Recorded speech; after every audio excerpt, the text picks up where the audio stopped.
O que as crises, os traumas ou as coisas ruins que lhe aconteceram na vida têm a ver com quem você é hoje? Como transformar coisas ruins que acontecem com a gente em forças e características pessoais positivas? É sobre isso que eu gostaria de falar nesse vídeo. Para refletir sobre quem nós somos e quem nos tornamos depois daquilo que acontece com a gente, hoje eu quero apresentar para quem não conhece algumas ideias do filósofo francês Paul Ricoeur. Ele criou o conceito da identidade narrativa. Detalhar um pouco o significado desse conceito pode nos inspirar no enfrentamento e na superação de crises e dificuldades da vida. Então vamos lá.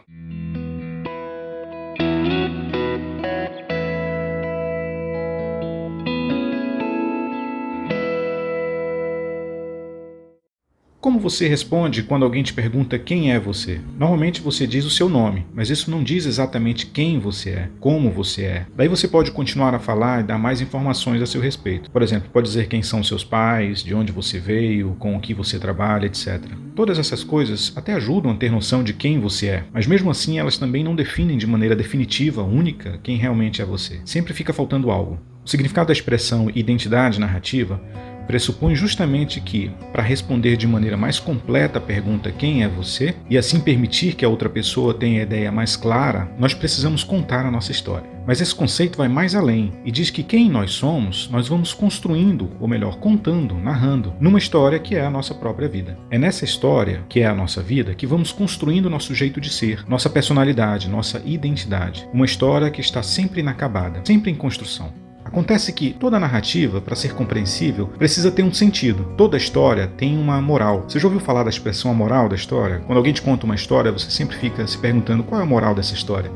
Então, a moral da história, o sentido dela, expressa aquilo que ela quer ou precisa ensinar, representar para os leitores, para os ouvintes, para os interlocutores. Além disso, numa narrativa, numa boa história, esse sentido tem a ver com o fato de que se você tira um dos eventos, se você retira uma ou mais páginas ou um ou mais capítulos, a história fica incompleta e talvez até mesmo sem sentido.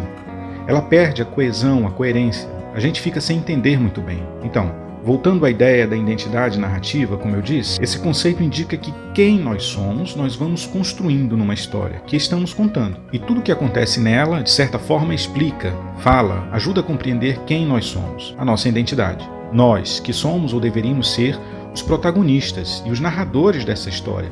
Assim, tudo que acontece nessa história fala do seu personagem principal, dá sentido também a quem ele é.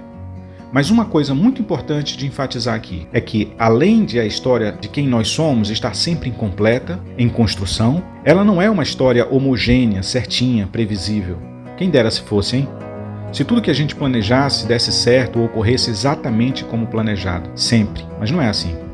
A vida de algumas pessoas daria uma boa novela mexicana. Quem sabe um terror, né? Às vezes até uma comédia. Brincadeiras à parte, por mais que a gente planeje e faça de tudo para que ocorra como planejamos, sempre ocorrem situações que divergem do planejado. O que o filósofo Paul Ricoeur lembra com isso é que eventualmente ocorrem na nossa história incidentes, coisas inesperadas, desejadas ou indesejadas, que passam a fazer parte da narrativa da nossa vida. São essas coisas que ajudam a movimentar o enredo e a trama de qualquer história, e também da nossa. São aqueles momentos em que somos surpreendidos, tanto com algo de bom que nos acontece, assim de surpresa, como também, infelizmente, com coisas ruins, indesejáveis e até trágicas. Acontece que não dá para simplesmente arrancar essas páginas dolorosas da nossa história. Ela ficaria incompleta, sem sentido. Qual seria a moral da história? Não dá para simplesmente fingir que não aconteceu aquilo. Assim como numa história, para a gente entender os capítulos seguintes é preciso ter lido e compreendido os anteriores, se a gente tirasse uma parte da história, da nossa história, a história perderia o sentido.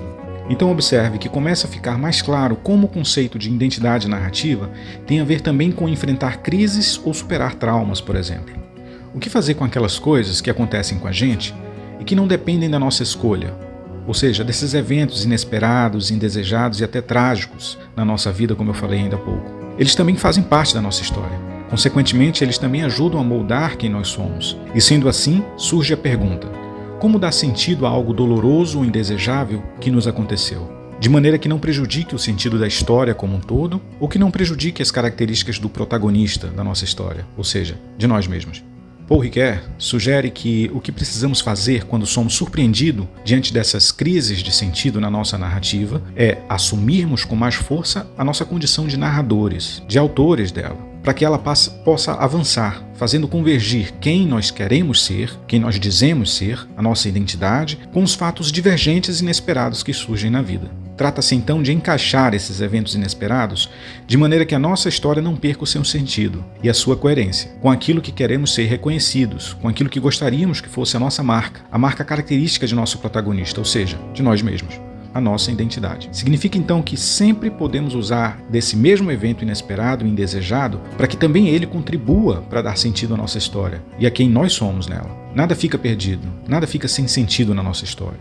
É aí que o filósofo vai dizer que só quando nos tornamos autores da nossa história é que transmudamos os acasos em destino.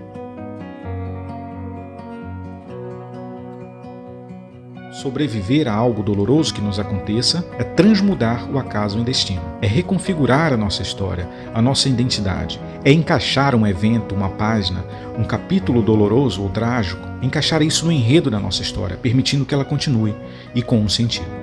Agora deixa eu tentar explicar como isso ocorre mais claramente na nossa vida. Pense agora numa situação difícil pela qual você já passou e superou na sua vida, que você considere superado. Aquilo que faz com que você considere isso como algo superado, que você deixou para trás, a página virada, é justamente a ação que você, funcionando como narrador, como autor, protagonista da sua história, fez com aquilo que lhe aconteceu. Você sofreu algo, mas passado um tempo, conseguiu dar um sentido para aquilo. Isso tem a ver com transmudar o acaso e o destino. E mais, esse rearranjo que você deu, essa reconfiguração que você realizou na sua história, fala muito sobre quem é você hoje, suas forças, virtudes, experiências, sabedoria pessoal, etc. Mesmo se você só sofreu algo sem ter feito nada no primeiro momento, dependendo do que aconteceu, nós que ouvimos a sua história já podemos deduzir o que isso lhe causou, quem você deve ter se tornado depois daquele episódio, etc. Ou seja, essas coisas falam sobre quem é você. Você é alguém que encontrou com aquele desafio, mas sobreviveu a ele. E as qualidades e valores que você obteve com essa superação falam sobre quem é você hoje. É você o narrador ou a narradora da sua história e de quem você é nela. Você talvez não possa mudar alguns acontecimentos na sua vida, mas sempre vai poder mudar a maneira de contá-los. Você sempre vai poder escolher como esses acontecimentos vão entrar e fazer parte da sua história e contar sobre quem você é. Isso pode fazer toda a diferença, para o sentido e para o desfecho da história, mas sobretudo para quem é você nela. Lembra de uma coisa, um capítulo ruim não é o fim da história. Na sua história, você quer ser vítima ou sobrevivente? O vilão ou o herói? Figurante ou protagonista? Quer ser narrado ou ser narrador da sua própria história? O que você fará na página seguinte é fundamental para isso. Pensa nisso.